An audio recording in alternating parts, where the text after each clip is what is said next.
The Kingdom of Eswatini is carving a path to a private-led economy. However, the economy is at risk of crashing if it doesn't embrace crucial economic reforms.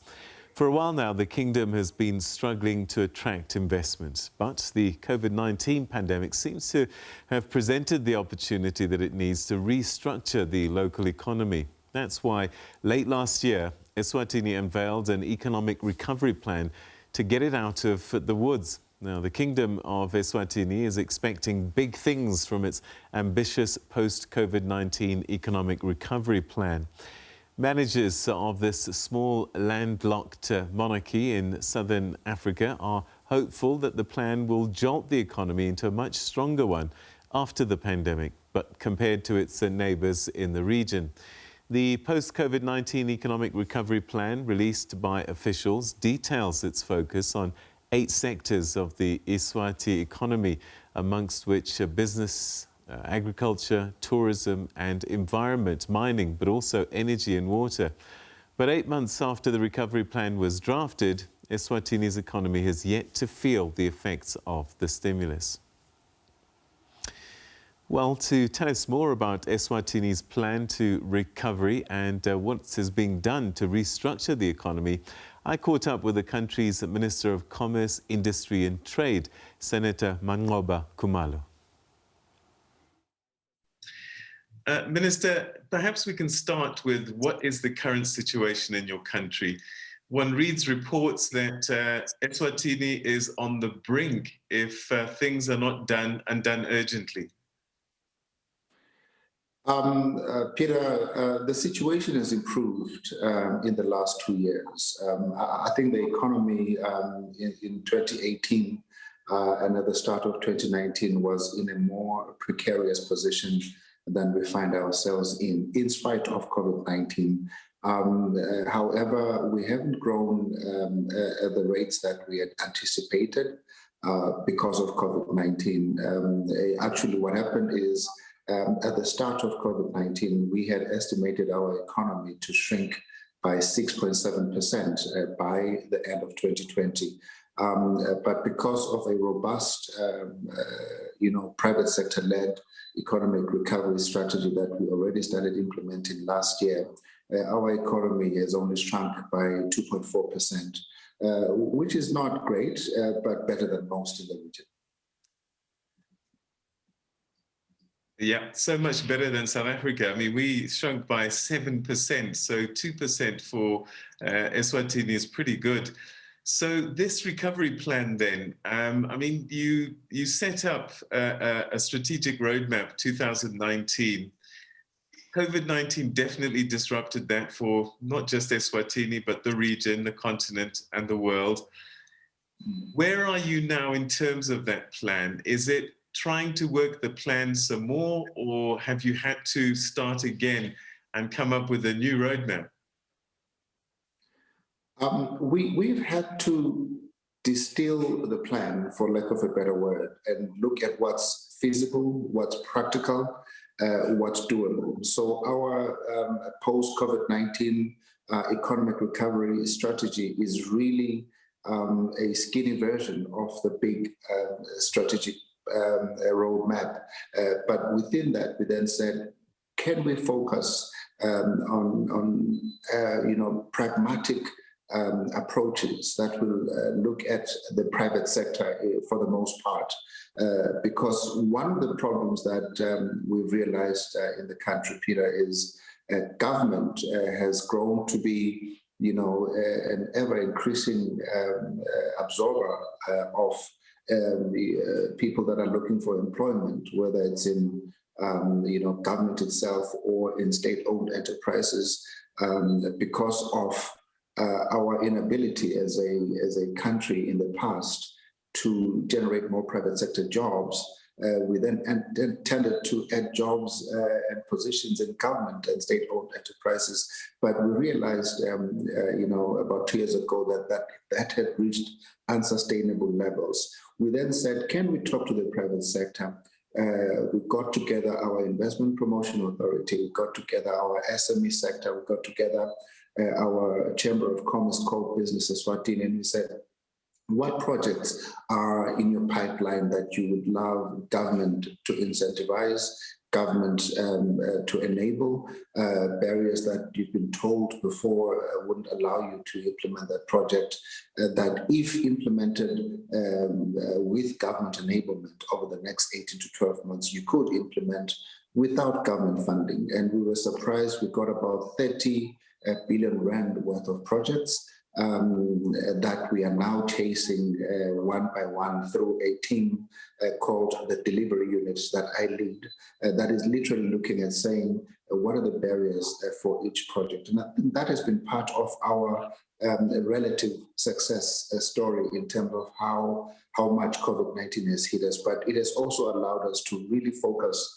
our strategic roadmap on those things that can be achieved in the next 18 to 24 months. And I'm happy to say that of the projects that we had earmarked by value, about 30% of those projects are already at the implementation stage now.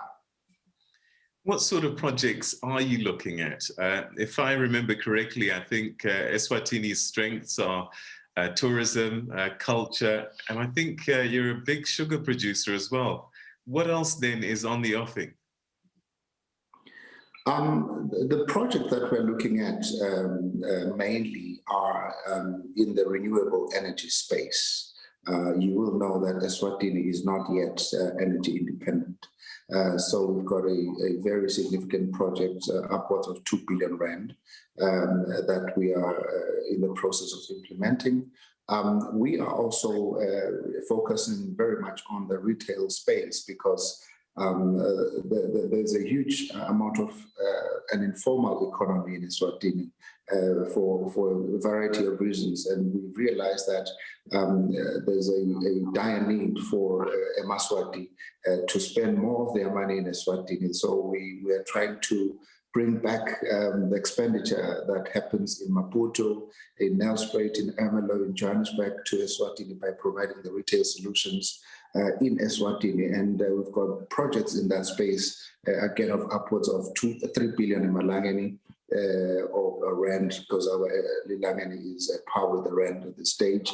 And we also have a number of projects in the mining space that are coming up and have required enablement. We have a big project in the tourism space, to your point earlier, where we are, building a major theme park in the north of the country. And again, it's a project that is quite substantial in its nature. And then we're also focusing on manufacturing, because that is one of our strengths as a country, with a view of supplying the region as part of our export-driven economy drive. There, we've already started launching a project that started in April of last year and currently has, been commissioned.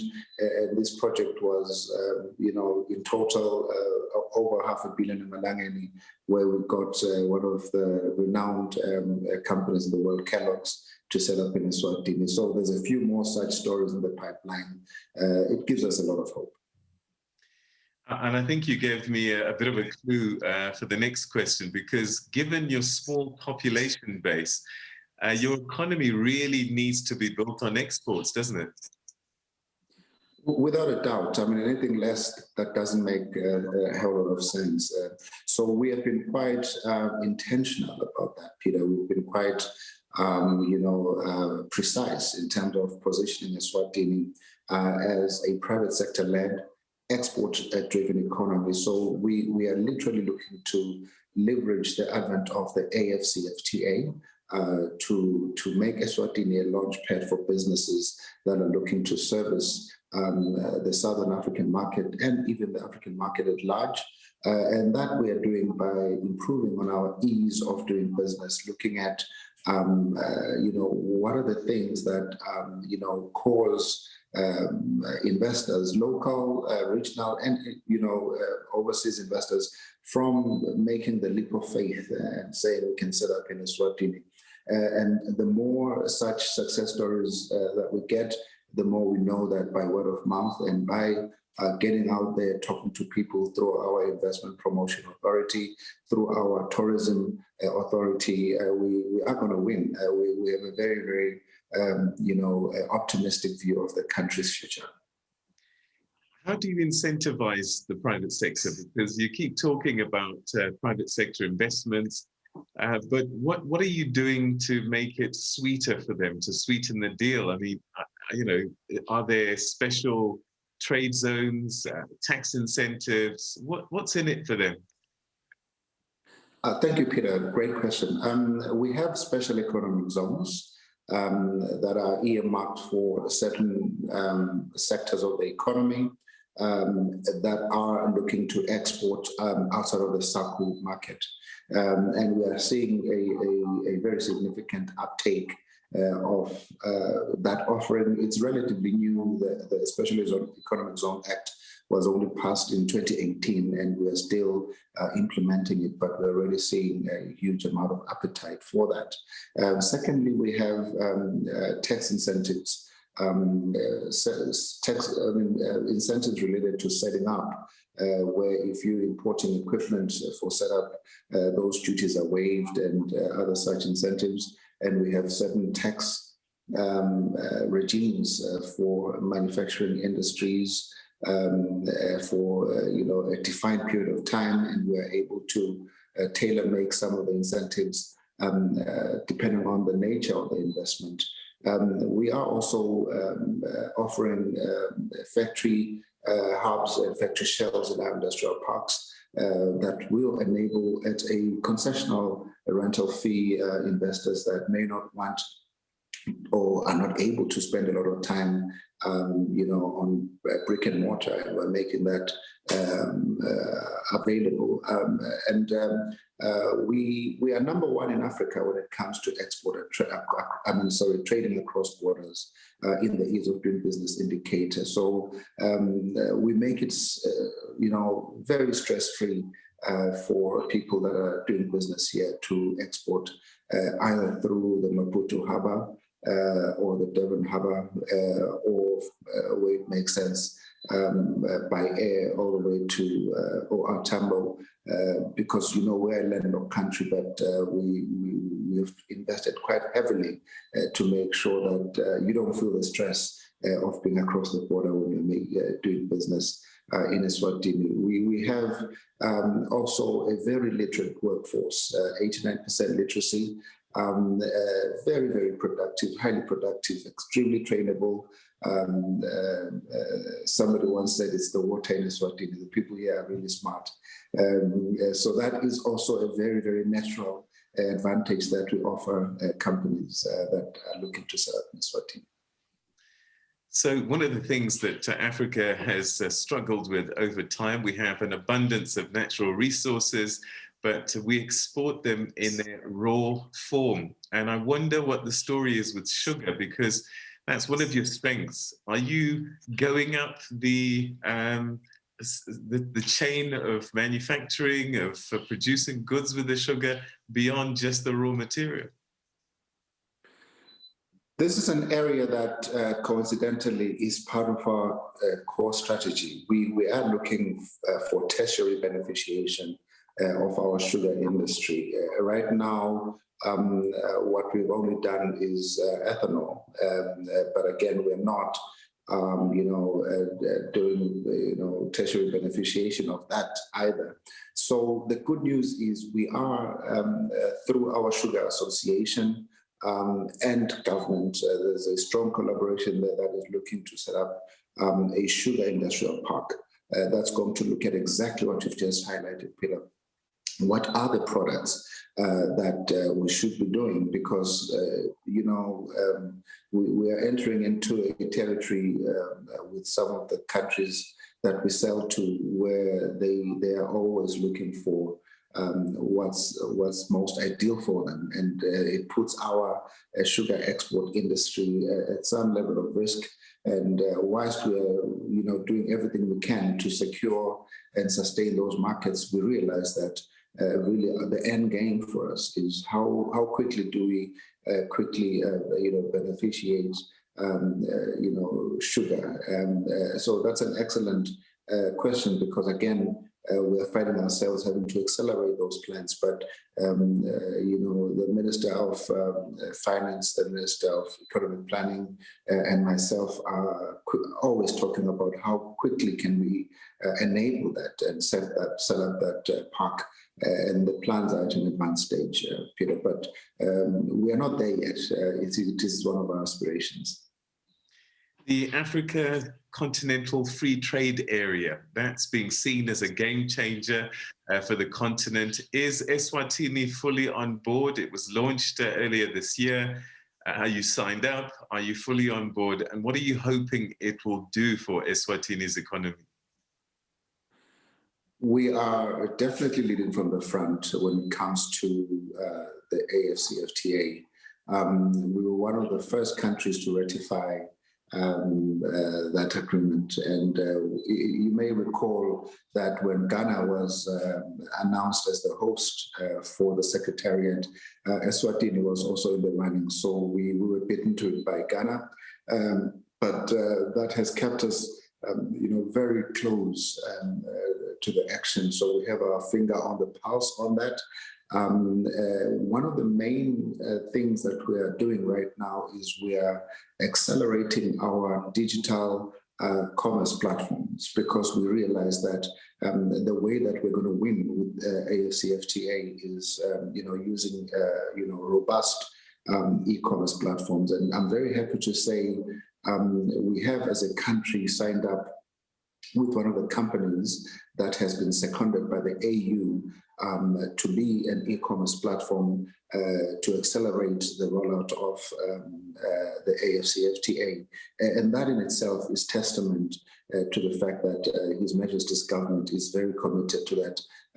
It was actually His Majesty's initiative, and he personally signed that particular agreement with what we call the Africa E-Trade Group. And that project is already ongoing, and it's going to be housed in Eswatini in terms of the original head office.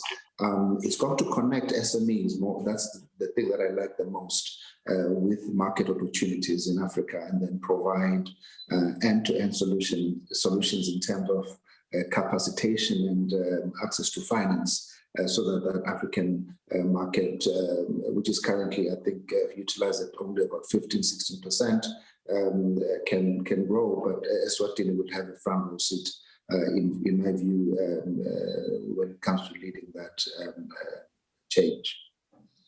So one of the things about the FCTFA is that it is encouraging the free movement of goods and also of people. And I wonder, is Eswatini on board with people coming in and out of your country and goods coming in and out of your country? Because there's always this tendency to be fearful for small local manufacturers and producers. Peter, we are, we realize that, as we've alluded to earlier, that our success as a country depends on other countries buying things that are manufactured and made in Eswatini, goods and services. So in turn, it wouldn't make sense for us to be protectionists in terms of our approach.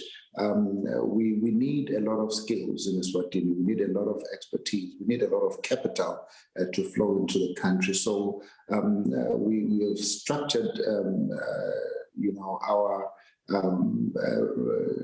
legislative reforms around the people coming in, even if it's for tourism, even if it's for employment, to be investor friendly. So getting a work permit, getting that work permit renewed, is really an easy affair in Eswatini.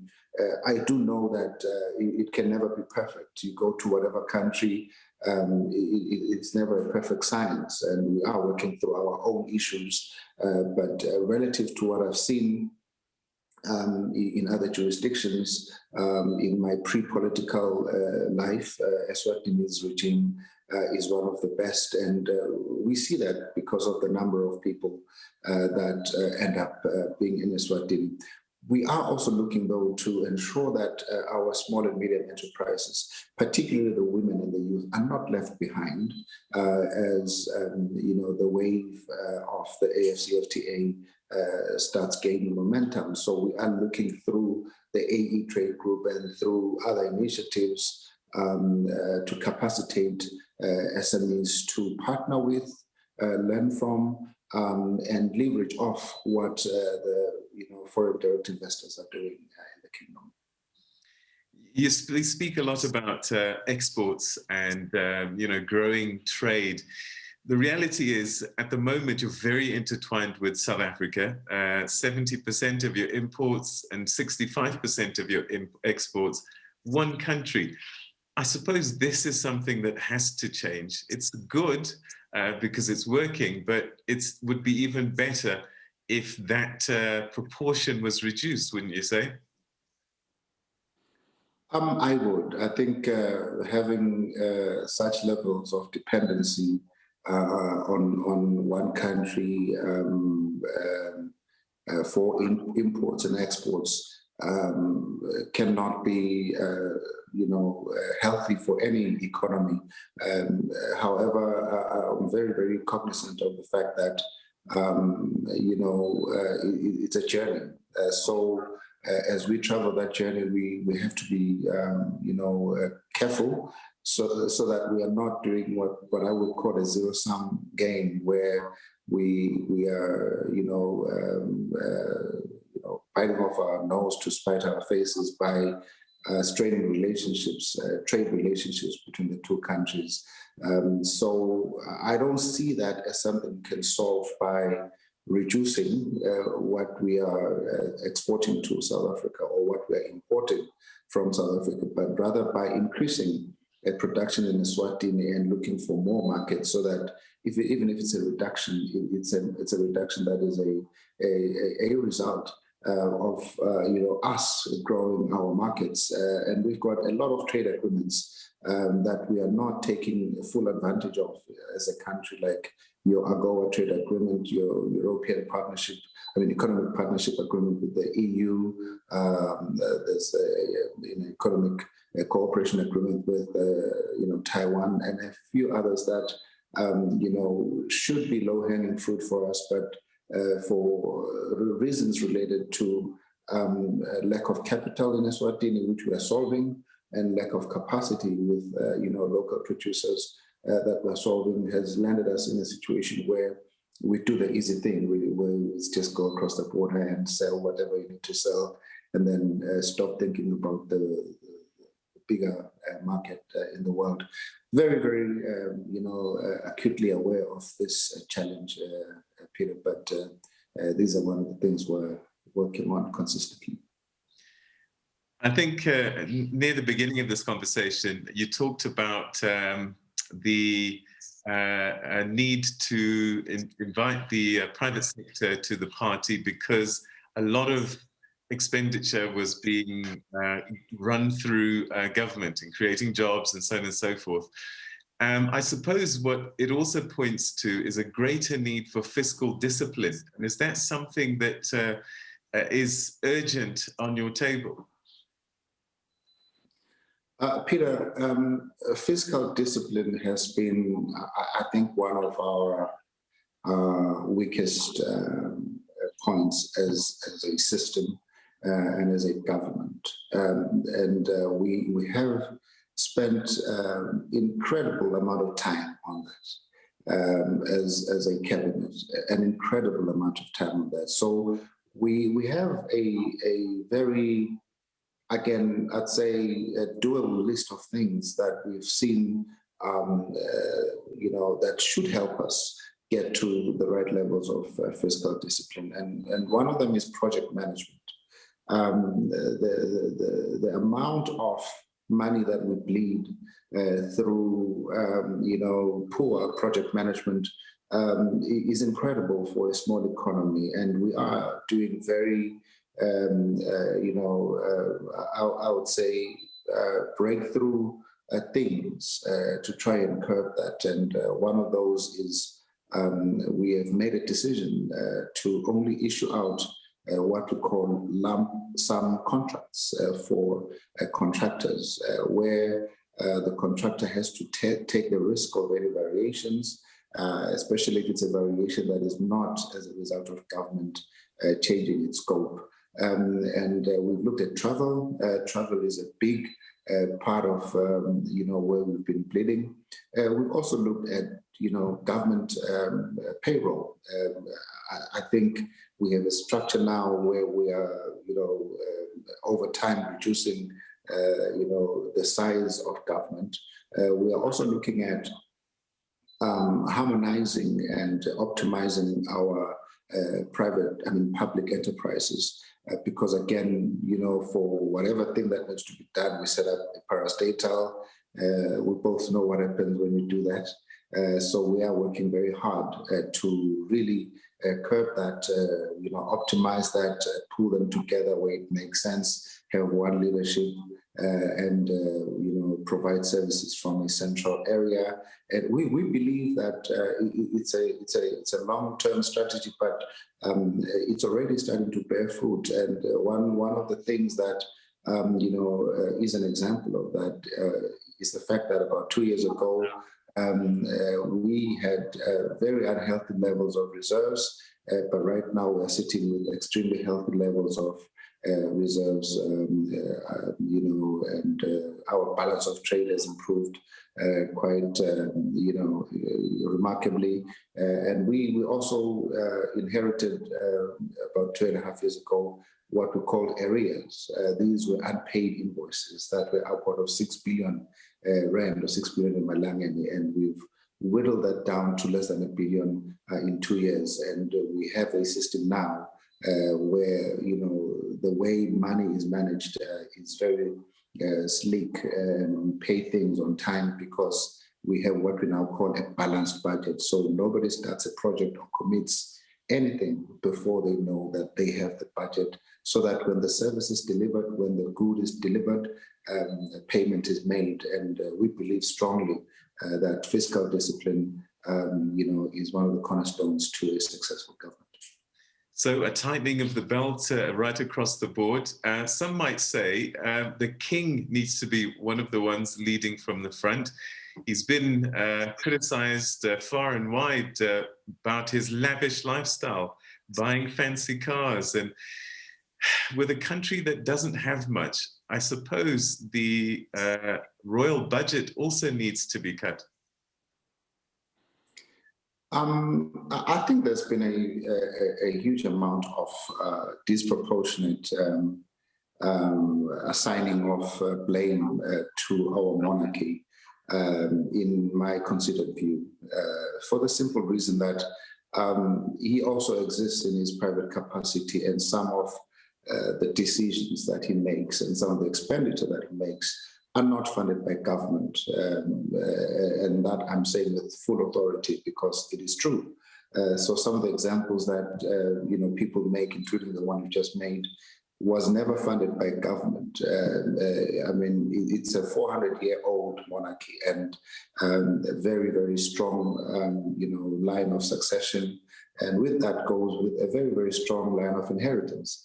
So to criticize something that you don't fully understand can always lead to the wrong conclusion. But one of the things I can promise you is that a lot of these plans that I've articulated and a lot of these objectives that I've articulated are objectives that have come from His Majesty himself.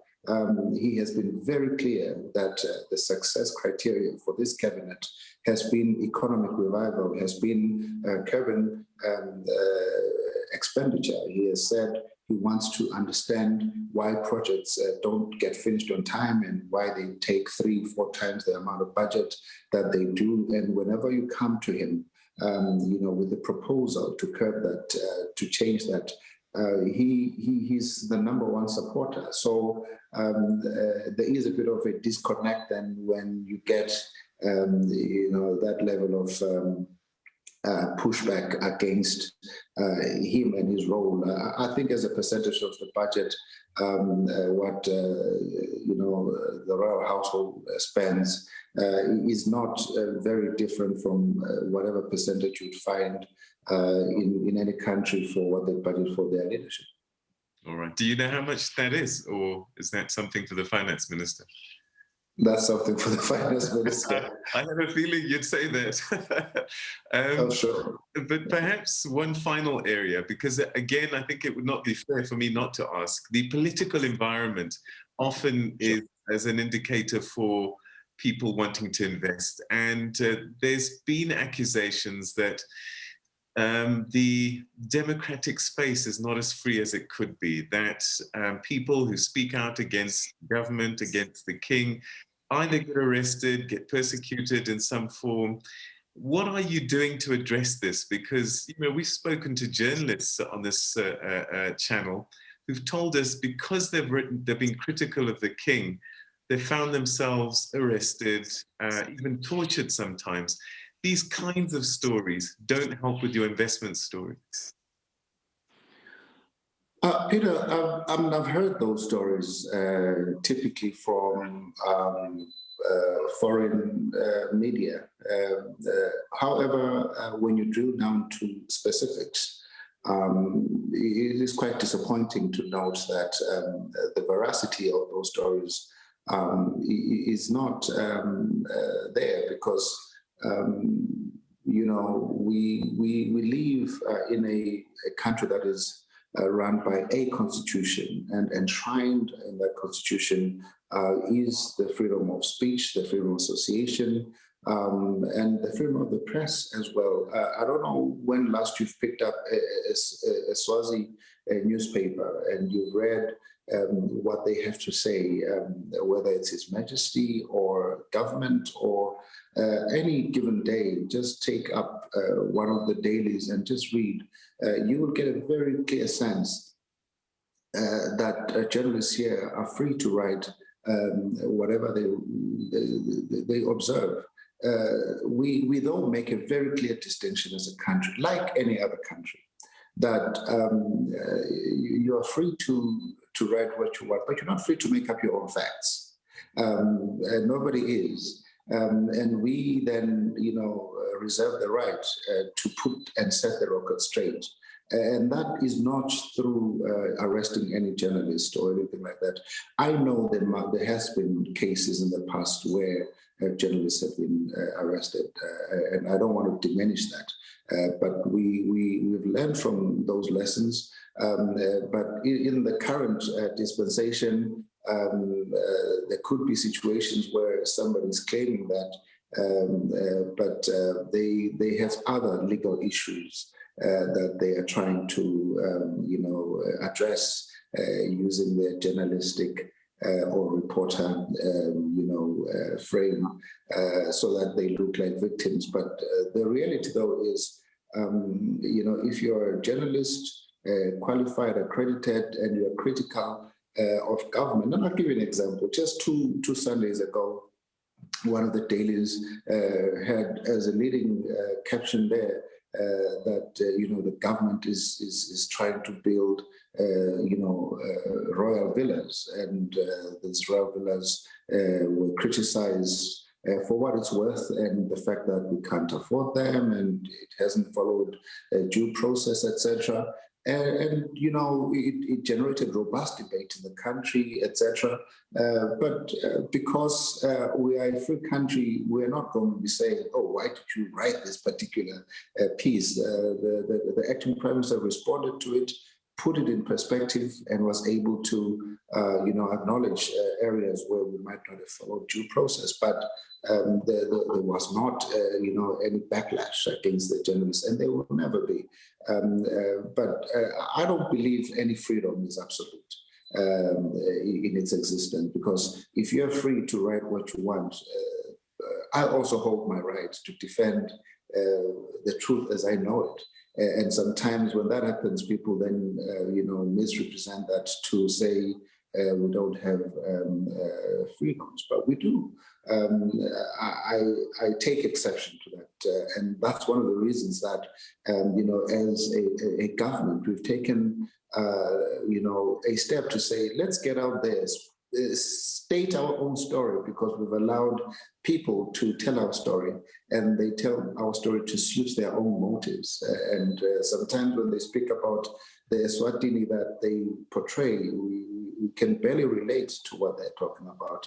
So in my view, without being too specific, I'm not aware of the fact that any journalist can, be barred from writing whatever truth. I mean, you mentioned the issue of the cars that Their Majesty's bought, some time ago, I think a year or so ago. That was carried in local newspapers by local journalists, and that's how you guys picked it up. And those journalists are still writing those stories. There's versions of that story, though, that are really a figment of somebody's imagination that we don't know. And we're not going to let that go because it's not true. But we are not going to stop somebody from writing truthfully about the country. And a whole lot of the issues that are out there are issues that have actually been written in local newspapers. And I'm not talking about the tabloid type of writing where somebody is not going to even declare their sources and will not be able to explain where they got whatever information. Sometimes it's not worth dignifying with a response as some of the stuff we've seen. Senator Manqoba Khumalo, the Minister of Commerce, Industry and Trade in the Kingdom of Eswatini. It's been a pleasure talking to you. Thank you so much indeed. We wish you and your kingdom and the people of Eswatini all the best in recovering from COVID-19 and building a new economy. Thank you so much indeed for your time, sir. Peter, thank you very much. I really appreciate it.